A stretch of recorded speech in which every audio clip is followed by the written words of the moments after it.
Welcome to Sweet Life Beat Life. We hope this video helps. You must act now. Power the phone off to stop short circuits, then remove the case, SIM tray, SD, and battery if possible. Blot visible water gently with a lint-free cloth or microfiber. Do not rub because friction can push moisture deeper. Use compressed air in short bursts at an angle to expel pooled water. Avoid high pressure. Once surface moisture is removed, place the phone in a dry, ventilated spot and prepare silica packs or desiccant for the next step. You'll use adsorption to draw moisture out. Place the phone in a sealable container surrounded by silica packs or moisture-absorbing cat litter. These are more effective than rice.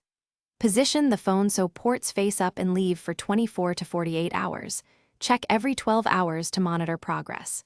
Make sure to keep the container in a cool, dry place and provide gentle airflow when checking. This method reduces internal condensation slowly and prevents thermal or static damage that heat-based methods can cause. Once the drying period is complete, inspect connectors and the charging port with a bright light for corrosion or residue. Use a soft brush and isopropyl alcohol 90% plus to clean if needed and allow it to evaporate. Reinsert the battery and SIM and attempt to power on. If it boots, run tests on speakers, mic, touchscreen, and charging.